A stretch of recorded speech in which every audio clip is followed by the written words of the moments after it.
Good morning, everyone. Welcome to this video lectures of Control System Engineering, module number 3. Today we will see about the introduction to PID controllers. Okay, part 1. So basically, what we have seen in the previous video lecture is all about the time series analysis or time response analysis. Okay, so in time response analysis, the very major part are the transient response and the steady state response. So we have taken some three input signals as a unit step signal, ramp signal, and parabolic signal. So taking those three signals into the consideration, we have derived the equations for type 0 system, type 1 system, and type 2 system. Okay, and again followed by the finding the order of the system, whether it is a first order system or it can be second order system. So I have taken till type 1, 2, and 0 system. Apart from that, again I have taken the first order system. Okay, so now today we will be going with some of the other topic here. Okay, I will not be going with the first order system again back.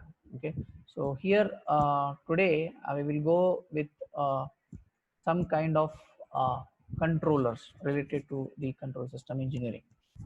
Okay, so we basically we call them as a PID controllers. Okay, PI and D. So these PI and D are they all are different here. Okay, so proportional P stand for proportional, I for integral, and D for derivative. Okay, and apart from that, here in PID controller, okay, again we will see how these controllers are benefiting us in finding the or studying the analysis. So therefore today in this particular lecture we will see about what is a PID controller. So again we will categorize into uh, PI, TD, and PID controller.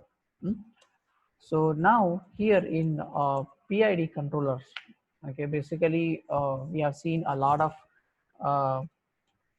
uh, concepts, okay, in control system engineering, and again signal flow graph. Okay, then apart from that, we have seen something like how the analysis can be used. Okay, so today let us go with see how this can be helpful here. Okay, so now I will be sharing some controllers here where we can see.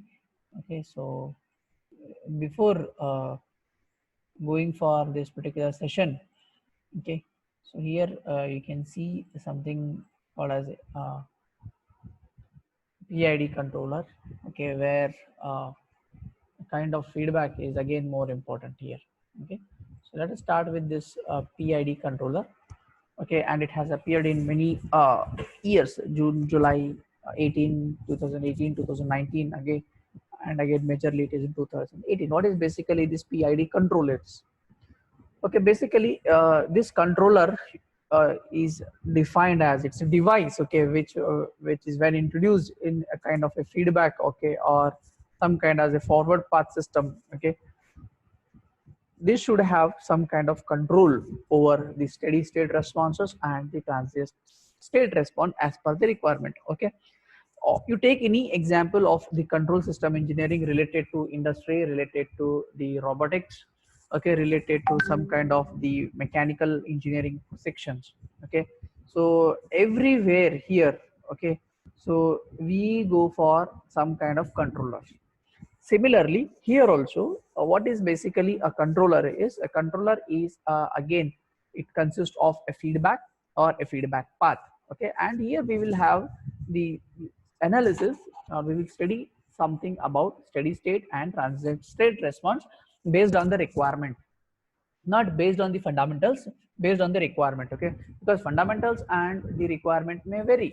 Okay, though we follow the fundamentals of the control engineering, but we also look into the requirement. Okay, so such type of devices, okay, where or the devices which converts your input to the controller to some or the other forms of error than proportional to error due to which steady state and the transient state get improved. Okay, always we speak about the efficiency of the system, right? If your efficiency of the system is good, then we say that yes, the system gives you the best results. Okay, now if you take any control system, okay, always these are the two very basic problems, or these are the two conditions. One is the steady state, okay, which will end, or which will die after some amount of time t. Okay, and the transient response is nothing but it is just the beginning of the system. It will show you some graphical representation. Okay, so when you analyze, always the transient response will be first, followed by the steady state response. Okay, and if you want to improve this steady state response in terms of kp, in terms of kv, and in terms of ka, okay, then you should study this type of controllers. Now we are only focusing on the controller, not the whole control system. We will not study the system, we only focus on the controlling part of the control system. Okay, in that state, transient state and the steady state response, and how we are going to improve them. Okay, so basically most practical system, in most of the practical system, if you take like mechanical engineering or civil engineering, electrical engineering, okay, or electronics engineering, okay, so there the controlling output, so whatever the output you get after the control part is directly proportional, or it is proportional to the error generated. Okay, so because some of the error will be introduced into the controlling part because of the internal error or because of some external disturbances to the system. Okay, so our signal will fall short. Okay, it will give you some kind of error.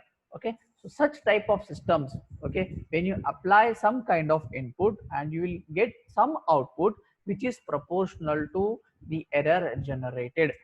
Okay, so such systems are known as proportional to error mechanism, denoted by p type. Okay, so let us consider here one mechanism or one scenario here which is shown in the figure number 1. Okay, in figure number 1 here, okay, so we have applied input r of s, and the output is c of s. Now these two blocks are in series, okay, and this error is represented by E of S. Now this one is called as proportional constant, represented by 1, which is equal to K, or you can simply call it as K is equal to 1. So I have considered one system whose transfer function is denoted by W omega n square divided by S multiplied by S plus 2 sigma or summation or neta, whatever we call, multiplied by omega n. Okay, so this system is of second order system. Okay, why it is called a second order system? Because we have a square term. Okay, here you can, or simply can see there are two poles, so we call it second order system. So where the controlling input is error itself. Okay, so whatever the controlling input we have, it has some kind of error, and it has some constant represented by 1. So I have just considered one system. Okay, now for that particular system, okay, your g of s into h of s, okay, this whatever you see, if you multiply these two blocks, because these two blocks are in series, so it becomes 1 multiplied by this, will you get the same number. Okay, so this is my the transfer function, or simply you call it as g of s into h of s. Okay, it is g of s, or g of s multiplied by h of s. This is my g of s. Okay, g of s and multiplied by h of s, this particular block. Okay, so therefore if I simplify this, you will get this formula. So g of s into h of s is equal to this formula, that is omega n square s divided by s multiplied by s plus 2 neta into the omega n. Okay, now what should be the overall transfer function? Okay, so the overall transfer function is nothing but, because I have one block, one summing point and one takeoff point, so it becomes g of c of s divided by r of s is equal to g of s divided by 1 plus g of s into h of s. Okay, so this, applying that formula of our transfer function, so after simplification you will get this particular solution. So basically the transfer function is denoted by TF, okay, or it can be represented by C of S, okay, C of S divided by R of S. This is the formula now, which is equal to G of S, okay, divided by 1 plus G of S into H block. Okay, so this is the standard formula for our transfer function. Okay, so if I consider this particular formula, and if I substitute and if I simplify here, so I will get omega n square divided by, because you consider this complete G of S H of S is equal to this block.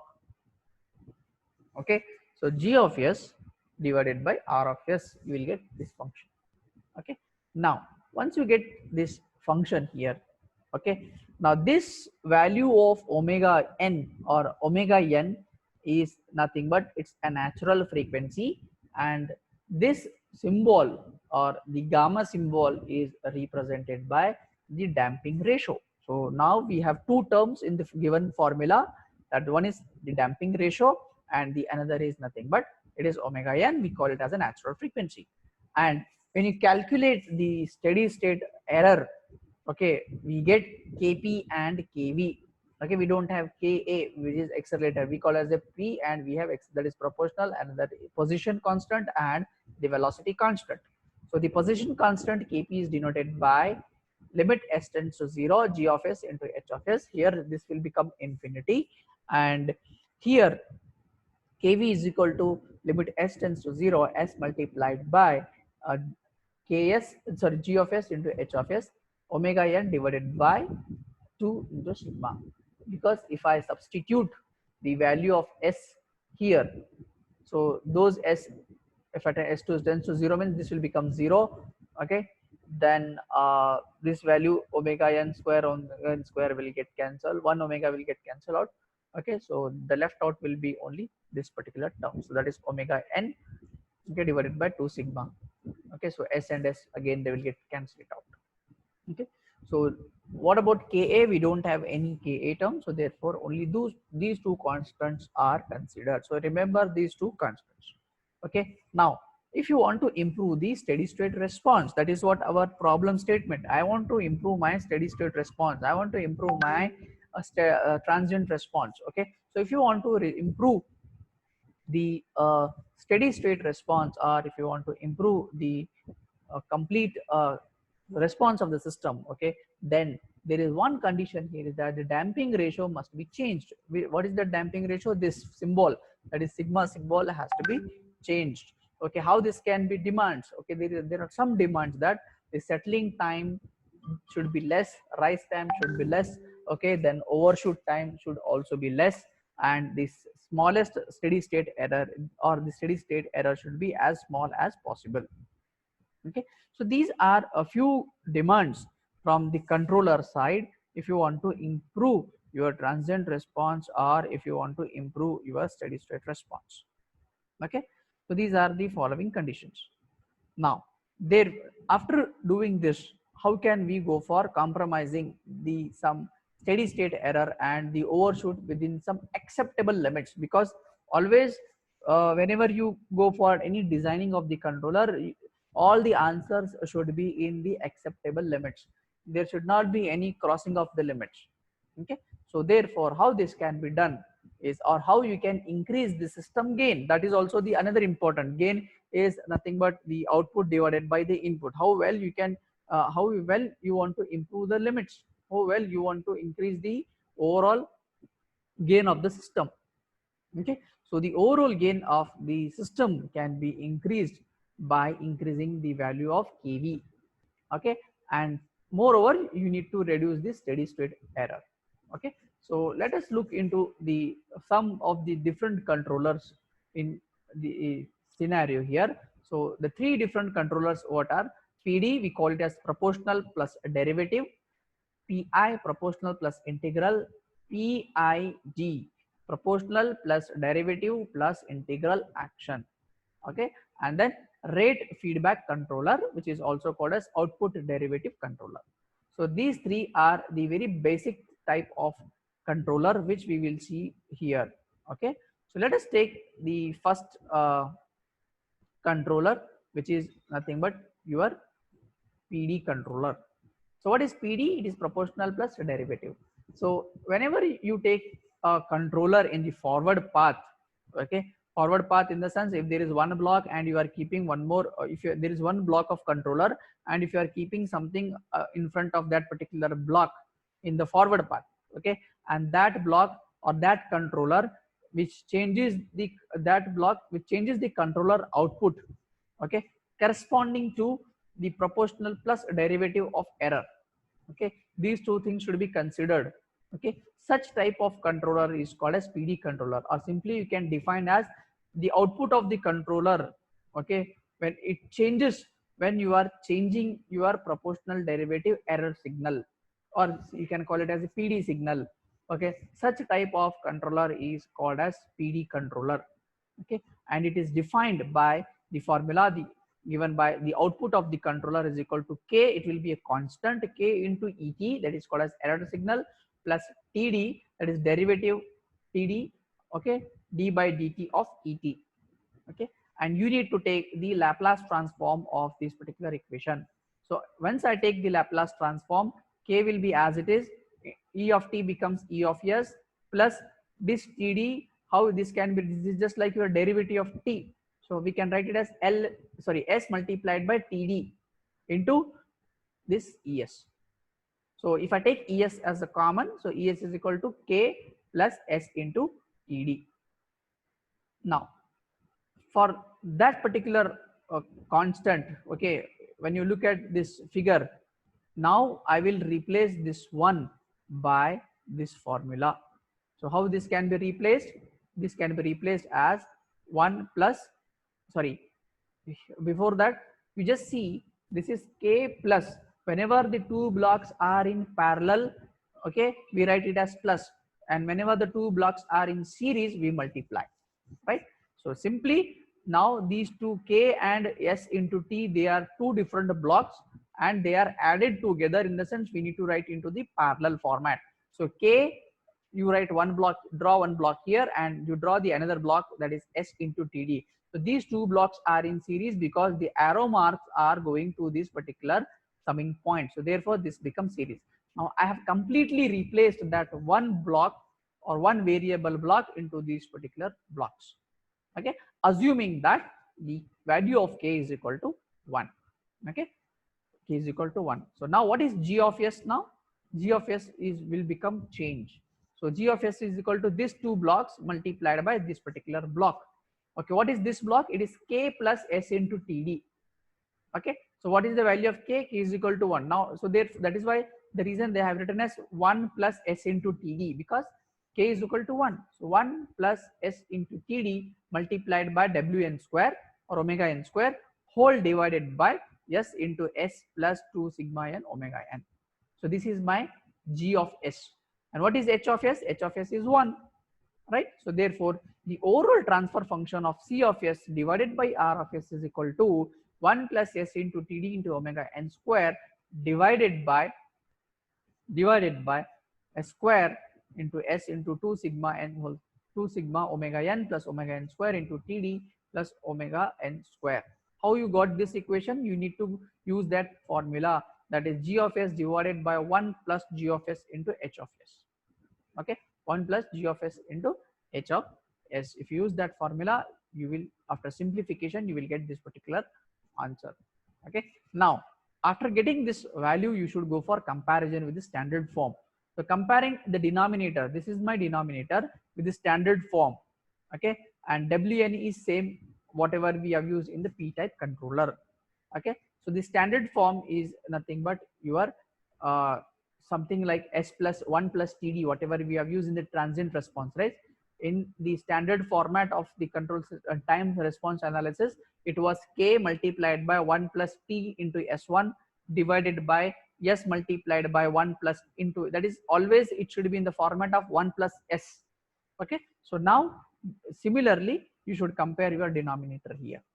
Okay, so then you can write it into your separate answer. So therefore, this 2 sigma omega n plus omega n square into TD, it should be compared with this particular value, that is 2 omega dash, sorry, sigma dash into omega n.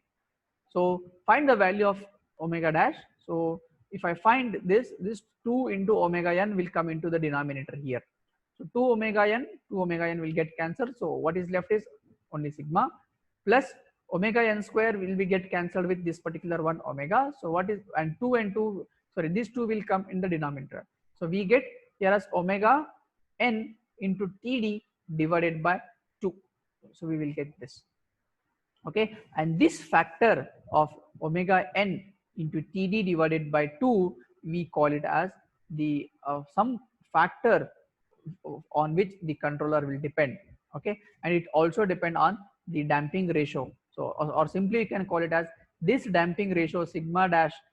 Okay, it can be increased or it can be made to increase by this particular factor. Okay, so now we can simply state here that the Kp will become infinity and Kv we got this much. Okay, so with it means that even though you are increasing the value of omega n, that is natural frequency, and if we are taking the derivative, PD is nothing but derivative, proportional plus derivative, though you are adding those two concepts, one is proportional and the derivative, the value of coefficient will not change. Okay, it will remain same, or simply you can conclude that the error will remain same irrespective of the change in the natural frequency. Okay, so therefore here you can conclude that in the PD controller, okay, you have some of the following effects, that it increases the damping ratio, right, by a factor of Wn TD divided by 2.